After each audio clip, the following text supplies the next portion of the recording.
Welcome to Boracay!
Hello, hello. Good morning sa lahat sa aking mga kapatid na nanonood ngayon. We are here right now. We have just arrived here at Ninoy Aquino International Airport Terminal 2. Specifically here dito sa bay ng AirAsia kung saan lilipad tayo papuntang Katiklan. We'll be staying at Katiklan for 4 days and 3 nights stay. Unlike with last pumunta kami doon sa Boracay last 2024 and we stayed there for 3 days and 2 nights stay. So far, it was good but I'm not quite so excited right now kasi syempre nakapunta na tayo doon before, no? Titingnan natin kung ano magiging feeling kasi it's been 2 years na ago na rin ako hindi nakapunta ng Boracay. And so, let's go!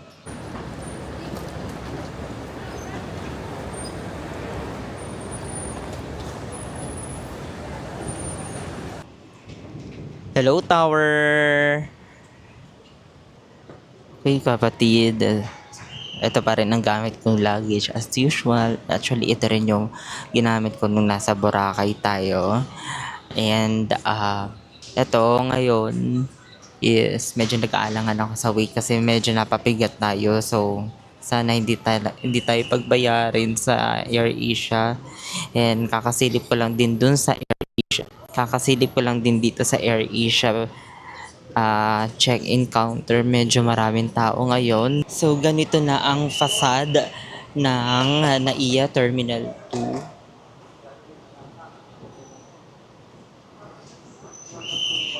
Medyo malaki na rin na pinagbago dito. So, ngayon sa Terminal 2, mas maliwanag na siya compared last 2022 nung umalis kami. So, maliwanag na talaga dito.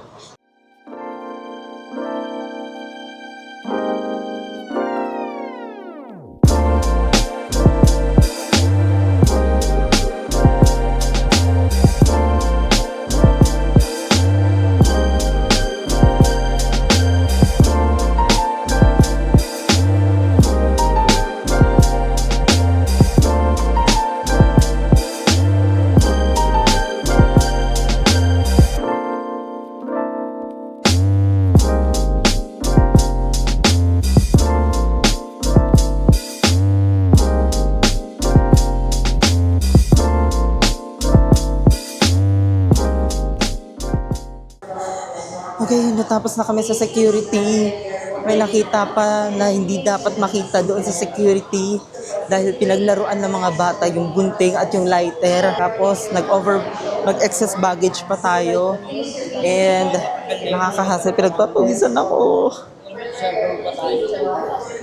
Okay. So boarding na tayo. Gate number 16. Gate number 16.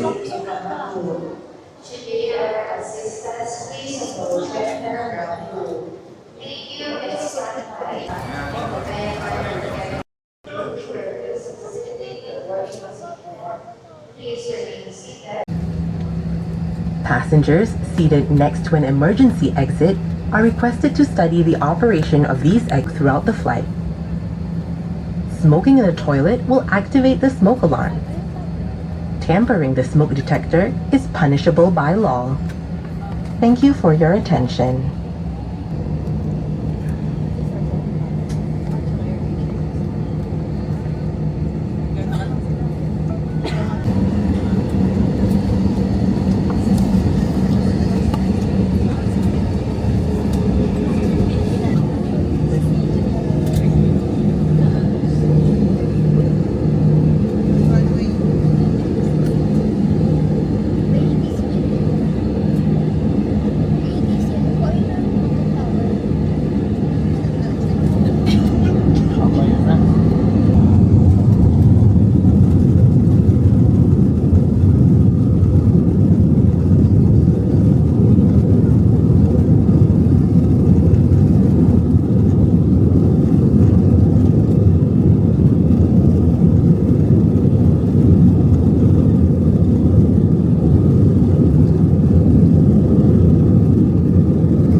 Dear guests, the seatbelt sign is now off.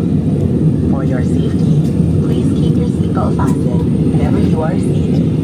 Please be careful when opening the overhead compartment. Thank you.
Salamat.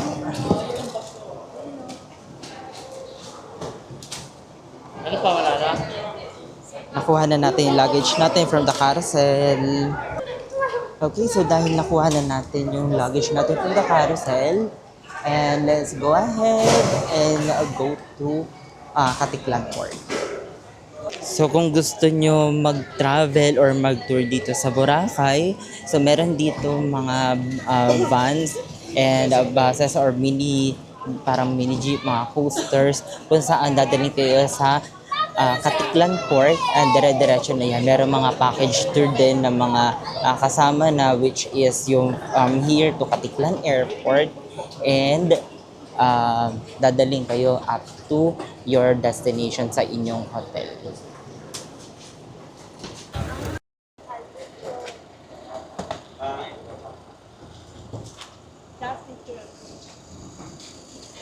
Sige. Ako, wala na akong battery. Bye-bye. Wait. Bye. Okay, so nandito na tayo sa Katiklan Port kung saan sasakay tayo ng barko or bangka rather, and it will take several minutes para makarating tayo sa mismong Boracay Island. So let's go!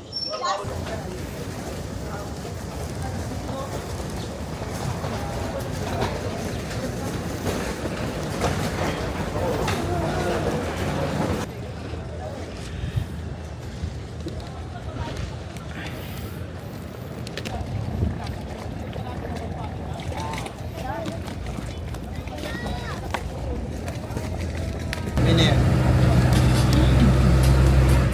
Dagat o ba?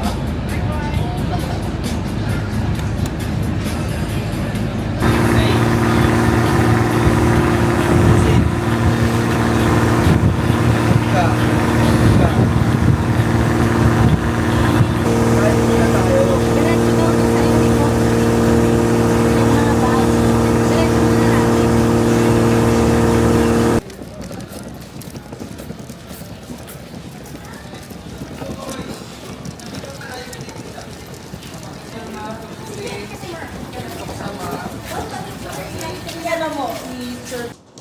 Ay, sa wakas, nakarating din dito sa Boracay Island kung saan makakalangoy na tayo. Pero hindi pa pwede dahil mamaya pang 2 p.m. ang check-in natin sa hotel. Currently, it's already 8 past in the morning.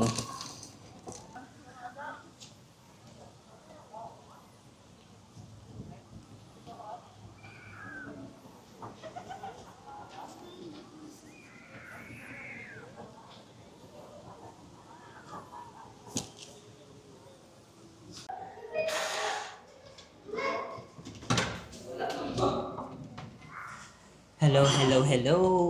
Welcome to our room.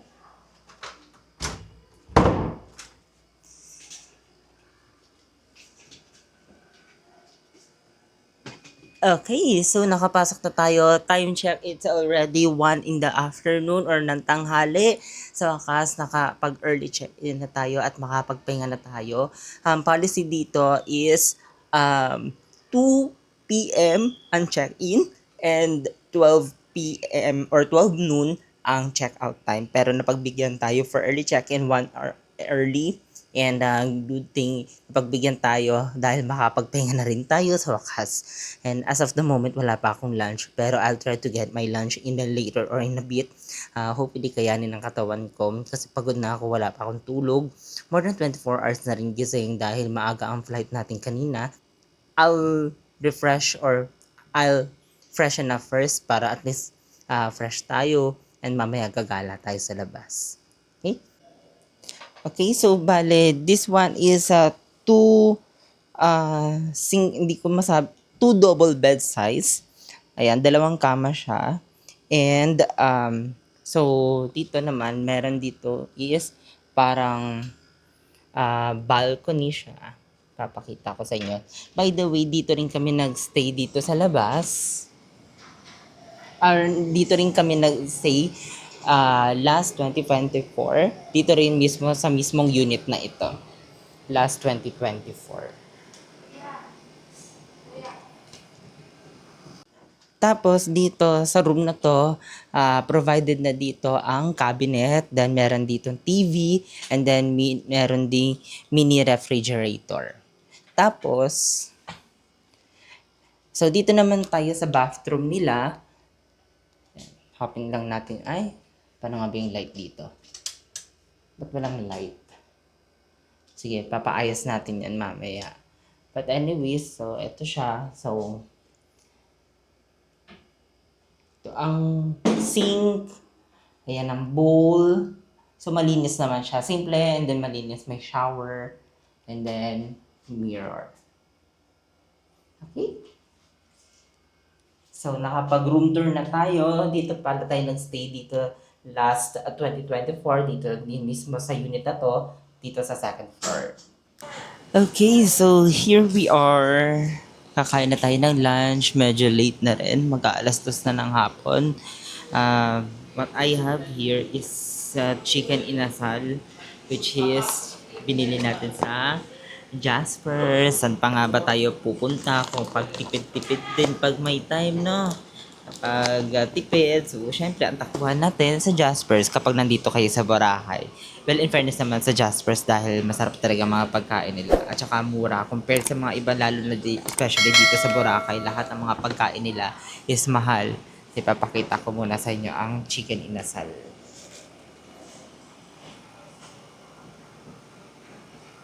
Ayan, ang chicken inasal natin. Wala siyang sauce, pero okay na rin yan. Sige, let's eat!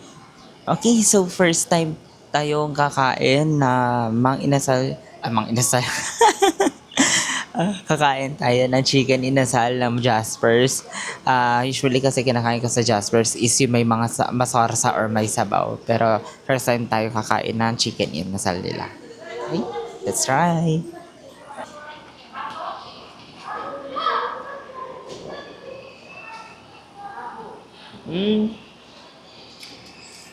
Medyo dry lang talaga. Gusto ko ng sausawan, pero okay na.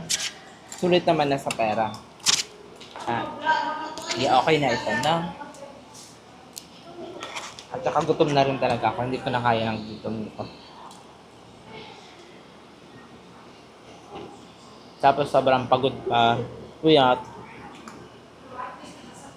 Pero kailangan natin kumain para mag-refuel tayo ng energy natin. Okay, mga kapatid. It's already almost 6 p.m. in the afternoon or in the evening. Yes, nakapagpahinga na ako, nakapag-refreshen up, nakapag-lunch, nakakain. Right now, pupunta tayo sa D-Mall because I'm craving for a dessert. May naisip ako, which is Coco Mama. For now, nandito na ako sa beach. White Beach, Station 2, sunset na. It's already sunset. Ito na ang pinakamagandang or beautiful sunset sa lahat ng beaches for me in the world. Papakita ko sa inyo.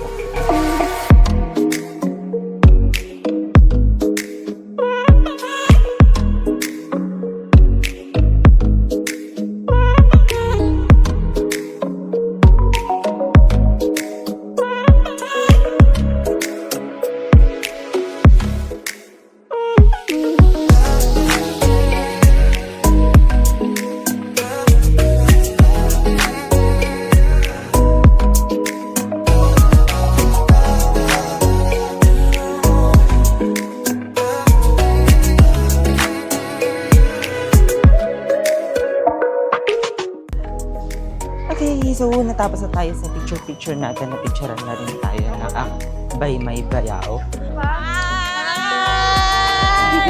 Shout out! Hanap tayo ng dessert na makakainan sa D-Mall.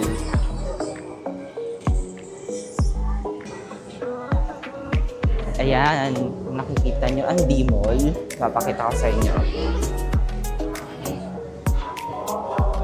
So basta makita nyo yung sign na D-Mall dito sa Station 2, yan na yung marami makakainan dito. Dito sa hotel na to, makikita nyo dito yung sumasayaw dito. Pero as of now, wala sila. Maybe on the next few days, nandyan sila, sumasayaw sila. Yan, dyan. Okay, so we are here right now sa D-Mall. Nakakain na tayo ng dessert. Honestly speaking, nahiya talaga ako mag-vlog dito. Pero kakapalan ko na mukha ko. That is because nag-crave ako ng dessert.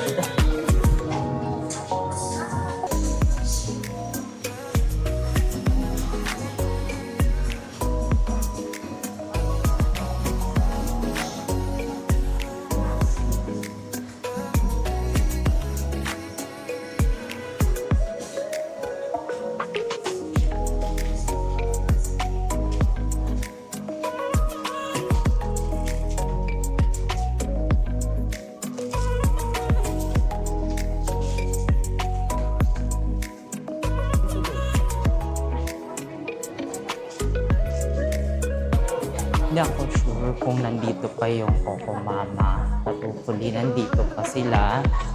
Tagal na talaga lumalabas sa feed ko yung Coco Mama. Pero let's see kung nandito pa sila. Eto na, nakikita ko na ang Ube Mama. Wala si Coco Mama pero merong Ube Mama. Let's see. Papakita ko sa inyo. So let's try.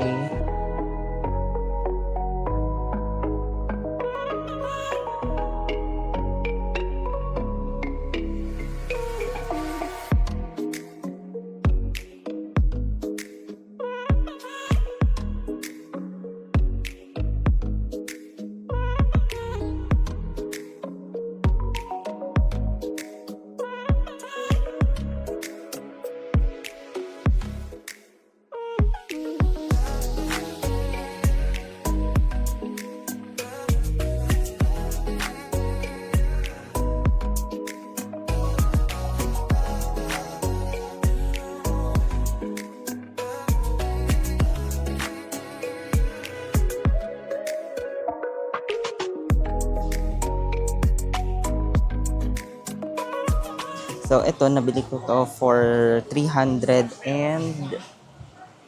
pesos. Yung kabila, yung Coco Mama is nandun sa kabilang side, pero dito, yung Ube Mama dito sa D-Mall. Let's try.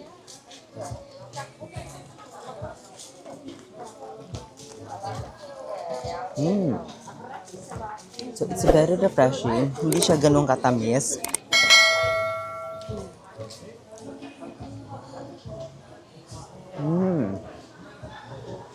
Kakaiba yung lasa niya. So, I purchased this for mixed corn and mixed ube. Mixed corn and ube siya, ang flavor niya. Honestly speaking, habang kumakain ako nito is pinagpapawisan talaga ako. Butil-butil ang pawis ko kasi ang init sa beach kanina.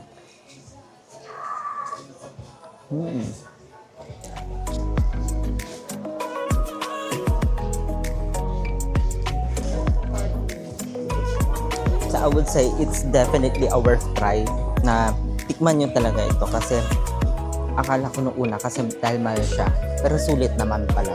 So sobrang sarap niya talaga.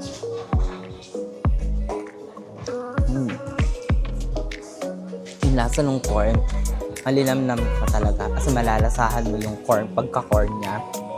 Although hindi siya ganun ka-sweet.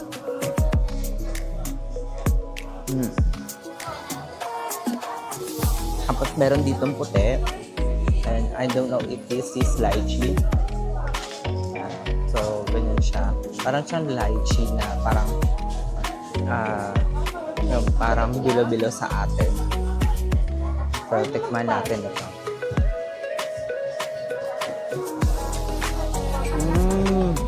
Okay. Bilo-bilo nga talaga siya. Hindi siya parang lang. Kundi bilo-bilo talaga siya. As in. Hindi siya ganun katamis pero tamang-tama lang sa taste natin. Ang sarap. Let's go, guys! Ito siya. May pagka-corn siya. Tapos, ayan.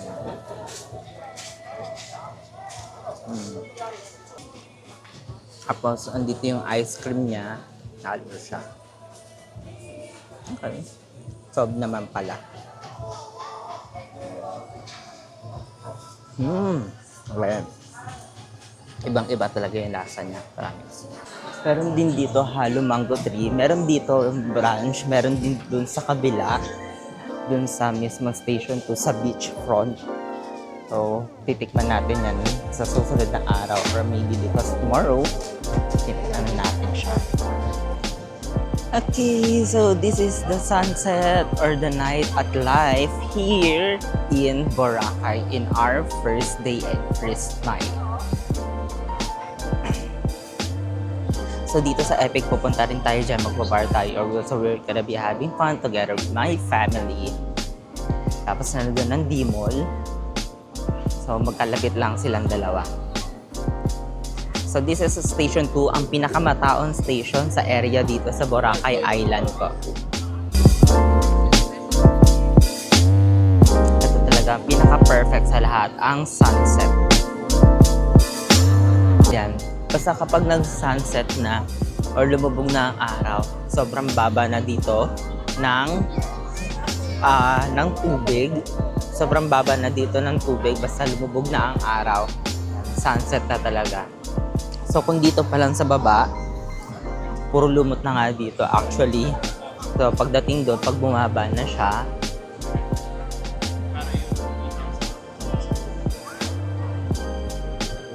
wala na masyado makikita lumot. Pero we'll try to go there. Dahil medyo matubig dito sa area na ito. Yay! So nandito na tayo sa pinakamababang part ng or lumubog na lupa dito sa area ng Boracay Beach Station 2. As while we are eating or ube mama right now. Di ko pa siya nauubos. Sobrang sarap pero worth it naman pala ang price. Expensive pero it must have worth try nga naman talaga. Ko sa inyo kung gaano kababa dito kapag low tide na dito sa Boracay. So ganyan siya. So dito wetland na. Medyo ingat lang ako kasi ayoko mabasa talaga dito. Wet na. Ayoko mabasa. Sige, tara. Balik na tayo. Wet area na to. So, as I still eating my ube mama na dessert, sobrang sarap niya talaga. Comment down below kung ano yung marirecommend niyo na mga desserts pa na pwede makainan dito sa Boracay, specifically dito sa Boracay Island lang. Alam niyo naman, ako ay isang sweet tooth. Titignan natin at titikman natin isa-isa kung ano pa yung mga pwedeng makain.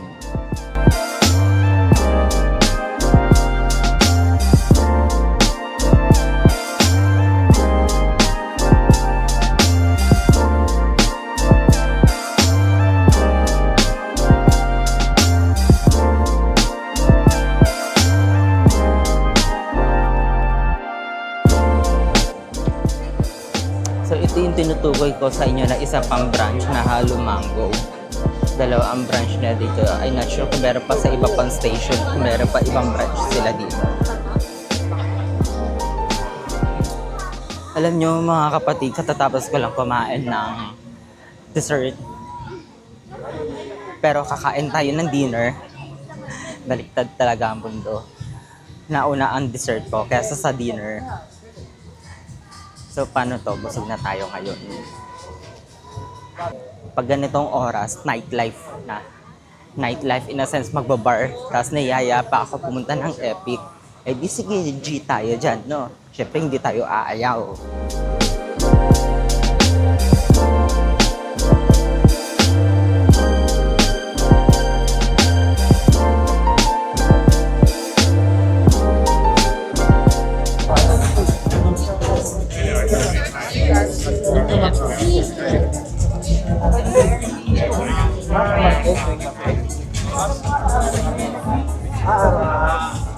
Lagi sayawan.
Ito yung COE oh.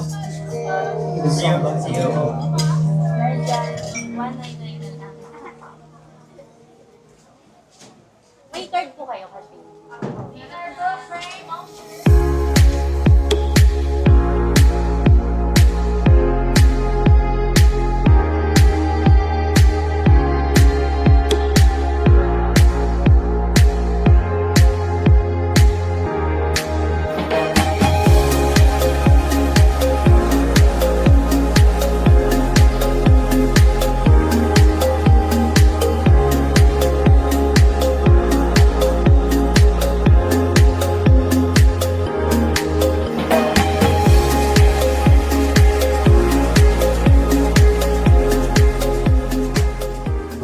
And there you have it. Natapos na kami sa dinner namin. Although hindi na ako masyado nakapag-video. Kasi masyado mabilis ang araw or masyado mabilis ang mga pangyayari.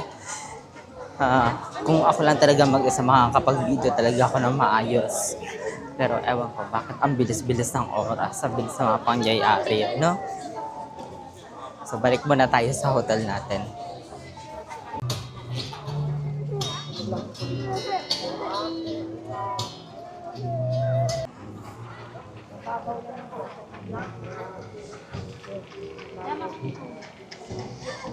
Okay, so this would be the end of our first day here in Boracay. Nakapag-lunch na, nakapag-dinner, nakapag-dessert. Medyo food trip lang ng konti. So, busog na talaga ako the whole day. Wala pa halos tulog, pahinga lang. And I'll be ending this video because tomorrow we'll be having our first Boracay activity and medyo maaga pa ang gising, so papahinga na muna tayo. So I'll be seeing you on my next video. Thank you so much for watching and God bless.